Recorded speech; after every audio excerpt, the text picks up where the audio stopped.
Jitendra master.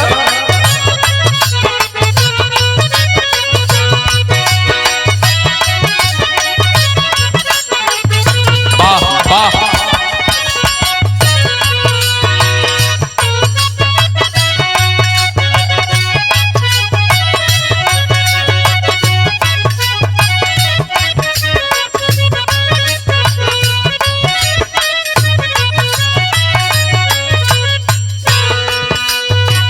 मेरे भारत के मूल निवासी बहुजन समाज के सम्मानित साथियों, एक गीत जा रही है माननीय राष्ट्रीय अध्यक्ष उत्तर प्रदेश के पूर्व मुख्यमंत्री अखिलेश यादव जी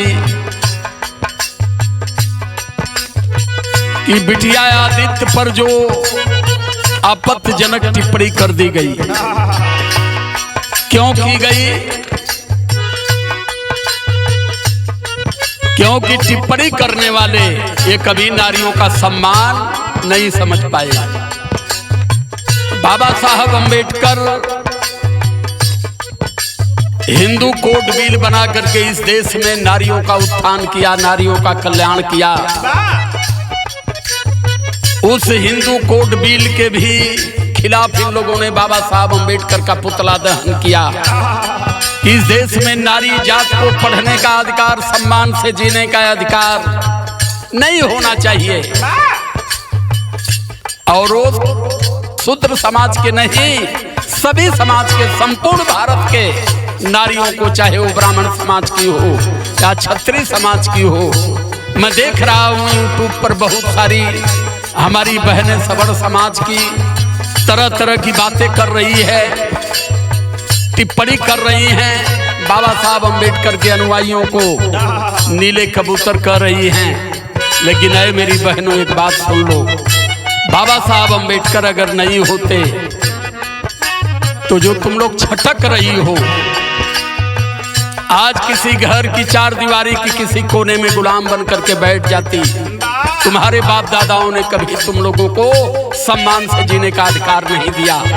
नहीं भरोसा है तो पढ़ लो मनुस्मृति, जो तुम्हारे बाप ने लिखा है। मनुस्मृति में उन्होंने सीधे लिखा है, नारी गुलाम बनकर पैदा होती है और गुलामी में उसे मर जाना चाहिए। नारी को कभी आजाद नहीं छोड़ना चाहिए।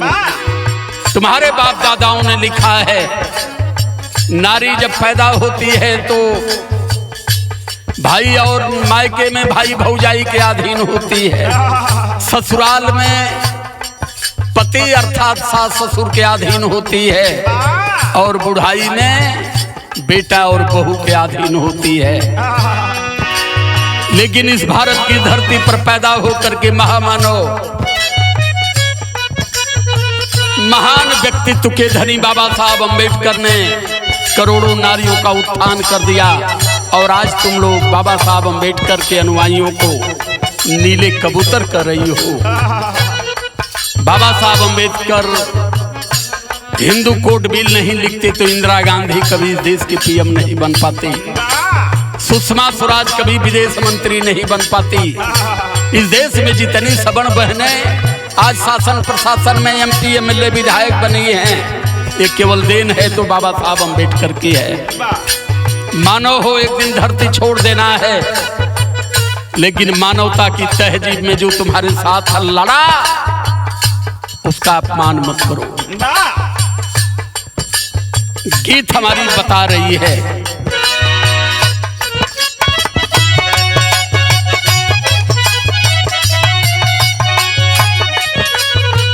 नारी और शूद्र को मारे जो कटरिया, मारे जो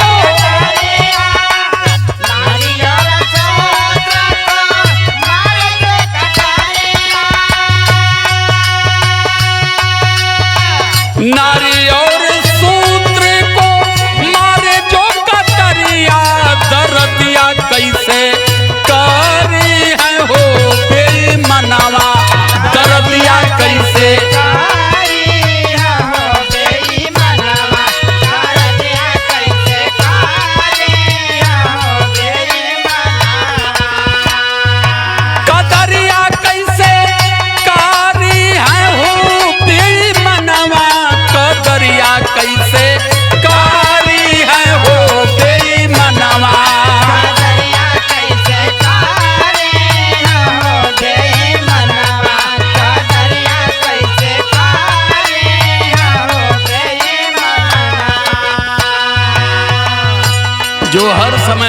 का अपमान किया वो कभी नारियों की कदर नहीं कर सकता। एससी एसटी ओबीसी की जाति जो 50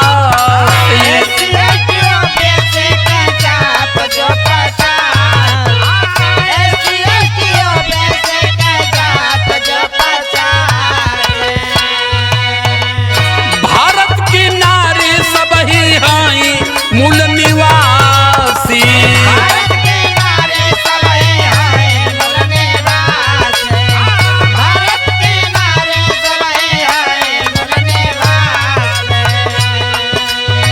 छलियन कमाई बहिन बनल गुजरिया कदरिया कैसे हे कदरिया कैसे करी है हो बेमनवा।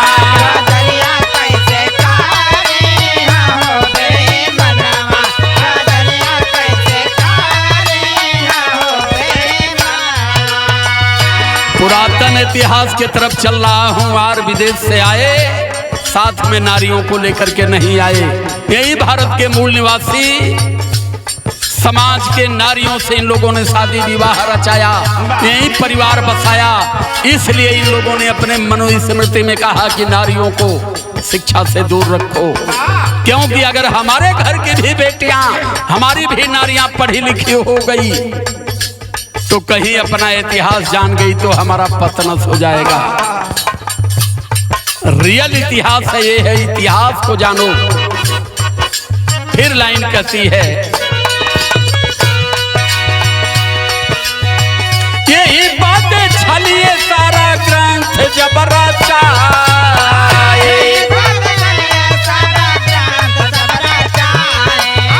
यही बातें छलिए सारा ग्रंथ जब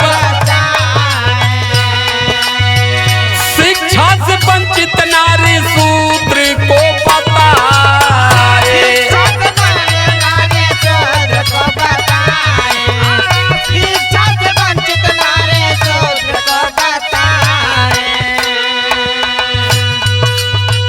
गहरी गुलामी कैले, गहरी गुलामी की कैले सतिया कदरिया कैसे कदरिया कैसे करी है हो बेईमानवा। कदरिया कैसे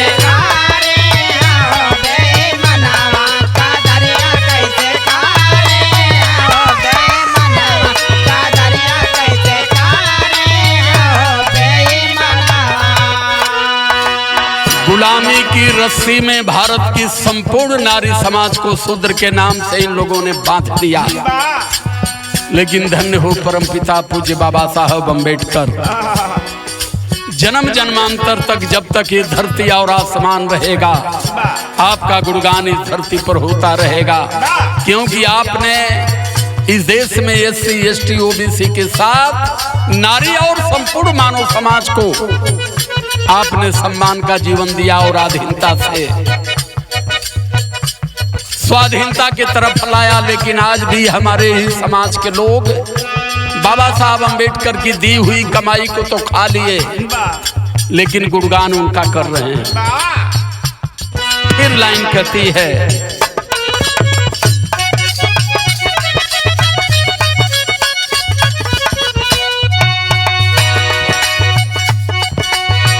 कार्य देवता से प्रथा को वो चला।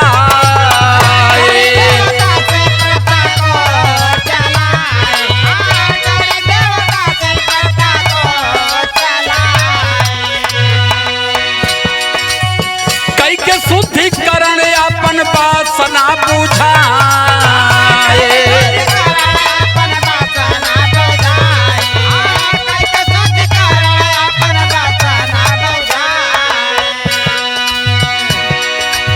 स्तन पे टैक्स लाते पापी दुराचरिया कदरिया कैसे कदरिया कैसे करी है हो बेईमानवा।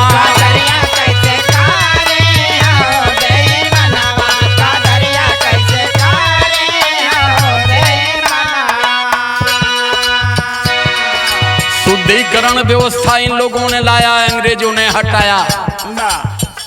नारियों पर स्तन टैक्स लगाया, टीपू सुल्तान नाम का मुगल इसे हटाया। तमाम हमारे लिए कुरीतीन लोगों ने बनाया जब से आए।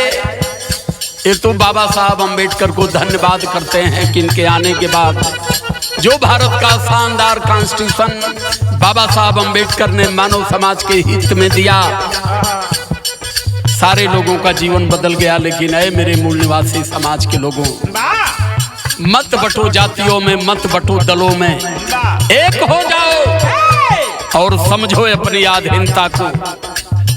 आधीनता को समझ करके एक होकर के पहले बीजेपी मुक्त भारत बनाने का प्रयास करो, अन्यथा अब कुछ बचने वाला नहीं है। चौथी लाइन कह रही है,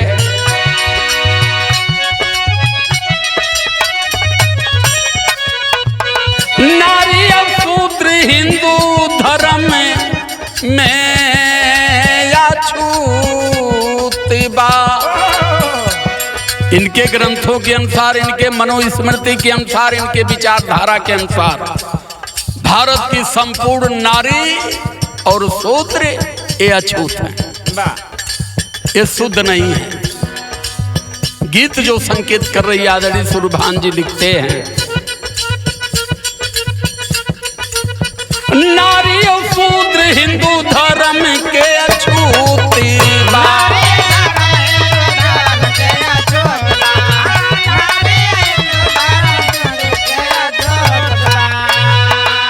यही बात चढ़ा हिंदू राष्ट्र वाला भूती बा।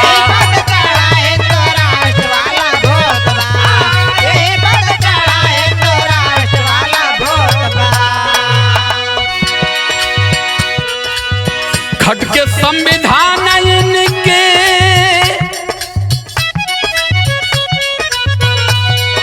खट के संविधान इनके हरदम नजरिया, कदरिया कैसे, कदरिया कैसे करी है हो बेईमानवा।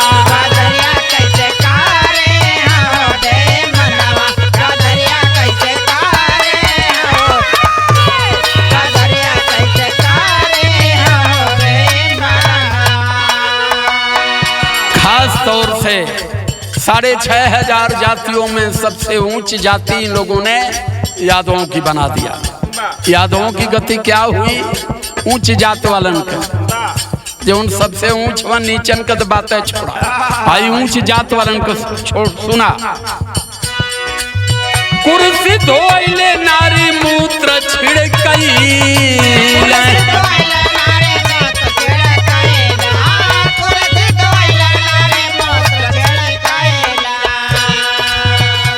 प्रदेश के सबसे बड़े यादव अखिलेश यादव ने कुर्सी छोड़ा। गौमूत्र से, पंचगव्य से कुर्सी का शुद्धिकरण कर दिया गया। प्रदेश का यादव भगवान कन्हैया की कथा करने गया, चुड़की काट करके नारी मूत्र डाल दिया गया। ये ऊंच के जातिन की गति है। ये अपमान क्यों हो रहा है? क्योंकि आप अपने आप को मानो नहीं समझते, अपने आप को जातियों के घमंड में फंसे हो। इसलिए लाइन कह रही है, कुर्सी धोइले नारी मूत्र छिड़कई,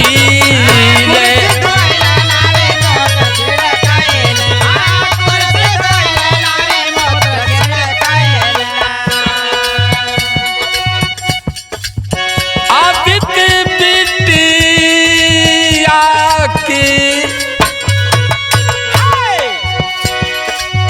आदित्य बिटिया के लांछन लगवा,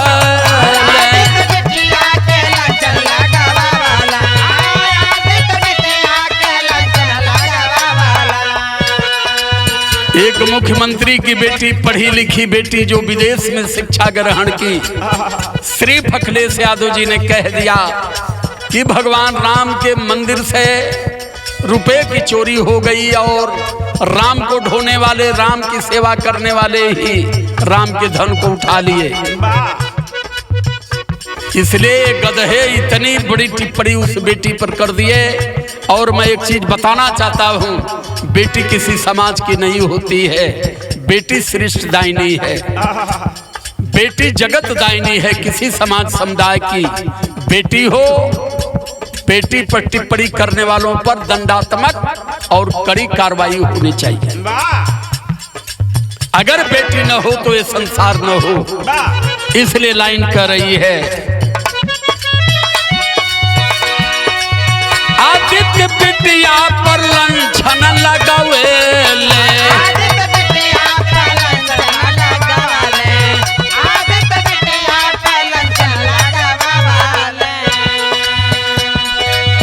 इनका न लाज लागे कवनो पहरिया, कदरिया कैसे कदरिया कैसे करी है हो बेईमानवा, कदरिया कैसे करे हो बेईमानवा, कदरिया कैसे करे हो बेईमानवा, कदरिया कैसे करे हो बेईमानवा। आखिरी लाइन है, आखिरी लाइन में समझौता भारत के संपूर्ण मूल्यवासी समाज के लिए है। जगह मूल्यवासी छोड़ा मनोवादी धर्म के,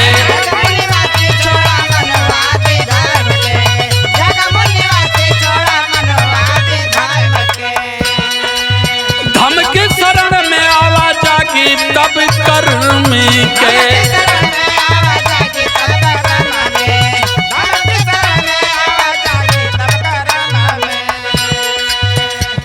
अरे राजकुमार सूरजबान जी का सयरिया कदरिया हो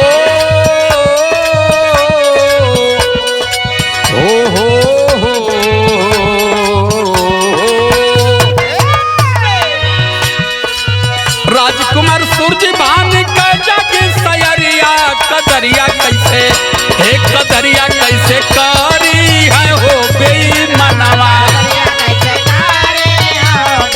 जय हो।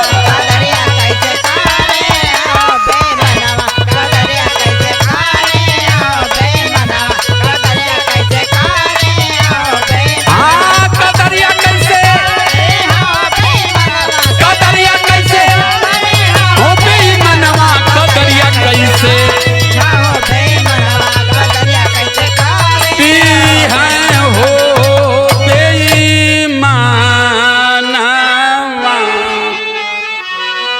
सादर जय भीम, नमो बुद्धाय।